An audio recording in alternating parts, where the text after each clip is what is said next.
कटक रे box train रो काम निम्नमानर होइथिबा नै अभियोग आनिछन्ते स्थानीय कॉर्पोरेटर। कटक मातृभवन निकट में चलीथिबा बॉक्स ट्रेन रो काम निम्नमानर हेउथबा अभियोग करिसन्ते 37 नंबर वार्ड कॉर्पोरेटर। नियम अनुसार 2.5 इंच गैप रे रड बा लोहा छड़ देबा कथा, किंतु रड गुडिक संपूर्ण बाहर दिया जायछि। वाल गुडिकर काम मध्य निम्नमानर होइछि। गतकाली जगार स्लाब भुसुड़ी पड़ता और 4 जन श्रमिक एक बड़ अघटन अल्पके बर्ती जाते।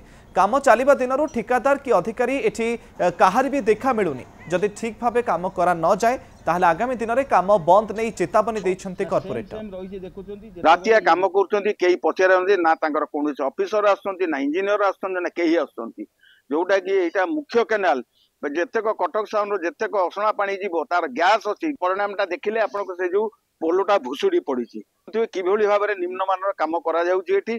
तेणुकरी एतेरे कर्तृपक्ष टिके ध्यान दियंतु एवं तांकर जी असंती इंजीनियर से माने आसंतु से माने अनुध्यान करू नहले मु एठी बॉक्स ट्रेन रो काम बंद कर देबी तापर मु कोनोसी प्रकार काम करे देबी नै।